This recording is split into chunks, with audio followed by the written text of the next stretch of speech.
here's kind of the, I guess, finished product of getting everything dug out. So still waiting on the concrete guy to show up, because supposedly they're gonna cut this curb. I'm just not 100% sure where. So about where I'm standing is 15 inches higher than what the curb is down. The curb down here is 15 inches higher than that curb.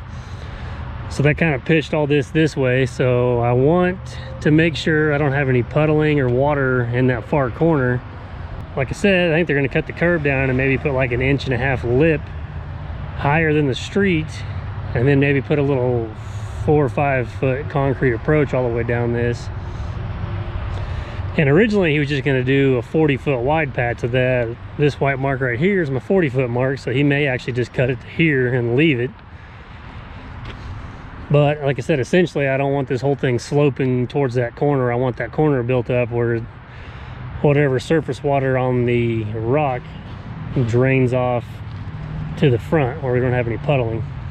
So I took a little bit of time and kind of leveled this out somewhat. I mean, it's still got a little bit of fall that way, but that whole back corner is the same height as what the top of this curb is here. So it's got plenty of fall coming out this way. And then, like I said, if they put that 1.5 inch lip, this will all be dug down some more, where they can have about 4 or 5 inches of base rock on here. I got all these white marks on here trying to paint out my wall. I kind of I didn't really, you know, stake it out or anything like that. I just kind of started digging and trying to eye in with that pedestal down. But then I should have probably taken some measurements to square it up with the house, is where I've got the wall now. So that corner kind of got dug out a little more than needed. At the same time, I know this is probably long and boring or whatever, but kind of the rule of thumb with these walls is however many feet up you're going to go, you need to add 1 inch to the footing. So this wall is going to be about 6 feet tall, so really the footing ought to be at least 6 inches thick. I'm going to put it 8 inches thick. Just, I don't know, I feel better doing that. But then at the same rule for the clean rock that goes behind it, for every foot of height you go, you need to go 1 foot back for clean rock. So that wall is going to be 6 feet tall over there in that corner, so I've got to cut almost 6 feet back, 6.5 I think, in part of it, for clean rock. And I am going to use the Geogrid matting too. But so there's going to be several loads of clean rock just in that corner. I'm kind of going to fudge on this side. It's about 3 feet of clean rock's all it is here, but like I said, the wall's stepping down and it's sloping down too. Just because I think we're going to plan on using 10 loads of clean, so there's it's $2,900 in clean rock. So,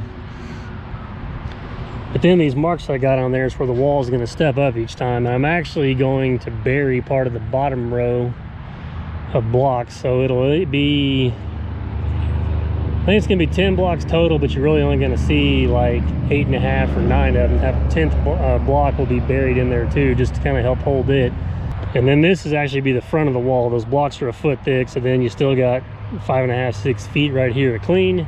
And then another thing I'm going to do, I'm going to come up probably 4 courses, and then I'll put the first layer of Geogrid.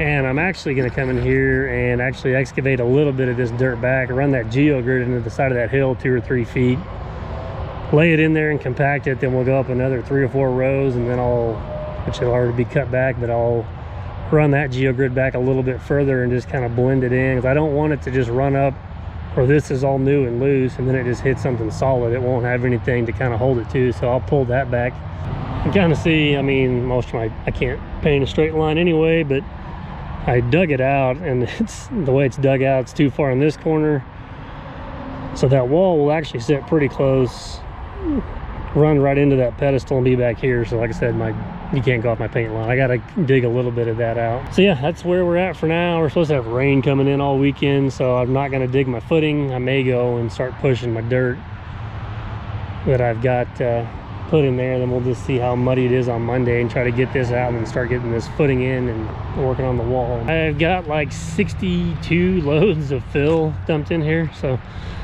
I've pretty much filled in this entire area.